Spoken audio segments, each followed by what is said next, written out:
This video is a little demonstration of using a specially structured KISS packet to send a test signal that can be lined up on a comms monitor that gives an oscilloscope display of modulation. Firstly, we're going to calibrate on this display in generate mode 3 kHz of deviation. So down the bottom here we're reading the deviation, and I'll adjust the level up to 3 kHz.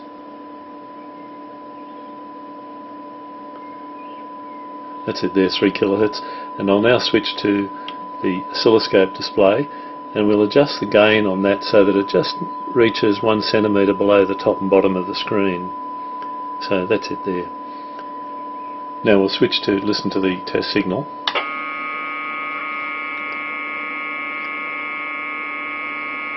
This takes about 5 seconds to send each packet, so it gives us a pretty continuous kind of signal to keep an eye on the crow.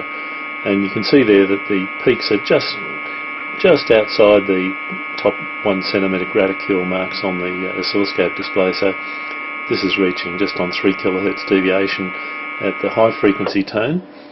The deviation on the low frequency tone, which you can see in here, is lower, as it should be, with pre-emphasis. That should be about half the level of the high tone, 1.6 kHz in fact, as against 3 kHz for the high tone. So that's the technique, and an interesting way an easy way to produce a consistent signal. The oscilloscope display is really important. If we were to switch back and look at the deviation display here, it says it's 4.3 kHz deviation. These are not effective at capturing the peak deviation, although they talk about deviation in kilohertz peak, but they talk about peak as against RMS, and those and most deviation meters will not properly capture the peak. You need this oscilloscope display to see it.